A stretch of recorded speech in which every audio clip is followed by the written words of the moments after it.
Good evening mga kasen. So ayan, pawis na pawis tayo dahil nagbabadya na uulan kanina pero hindi na tuloy. So ang init po o maalinsangan ng panahon.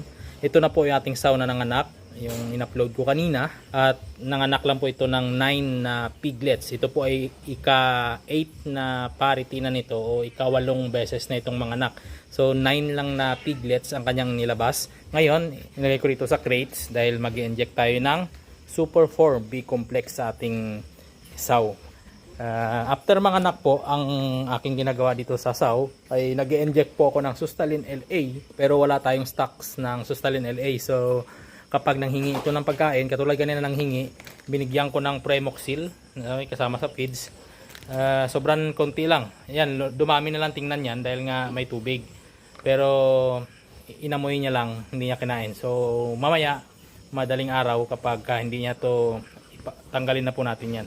Binigyan ko lang ng kaunti yan, isang ano lang, parang kaunting-kaunti lang, gano'n lang karami para lang makainom sana ng Premoxil pero dinilaan niya lang at tumiga ulit. So para manumbalik ang sigla nito, magbibigay tayo ng Super 4 B complex. Ito po, Super 4 B complex po ang i-inject natin sa saw.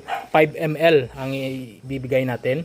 Kaya po natin nilagay sa crates yung piglets dahil mag-inject po tayo baka bigla tumayo. So para secured lang ang ating mga piglets ay nilagay mo natin sa crates ulit-ulit. Ano? Ayan, 5 ml ha. Wala pong tagahawak ng camera kaya hindi ko na mapakita ang pagkuha natin ng gamot. 5 ml lang. Yung natin ito yung gamit natin na syringe. Yung hindi po yan disposable. Number 16. Ayan, number 16 po yung gamit natin para sa saw. Ito is kuha tayo 5 ml. Ayan, 5 ml yung gamit natin na 5 ml yung ibibigay natin na Super 4B complex sa ating saw. Tapos massage lang natin para hindi mamaga dahil malaki yung karayom. Yan po ang haba. Ayan, hanggang dito na lang po. Ayan mga ka-asenso, yung binigay natin na vitamins after mga anak at nailabas na yung placenta. Super 4B complex. Ito po yun. Super 4. Ayan, dagdag sa harap.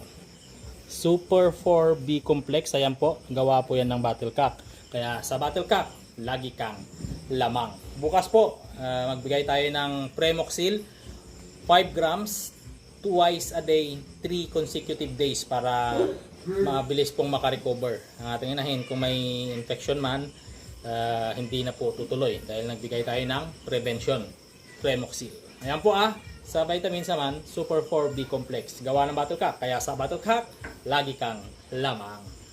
Ayan po. Yan yung ating saw. Ayan. Tulog na siya. Mabilis lang po yung makarecover. Ayan, hanggang dito na lang.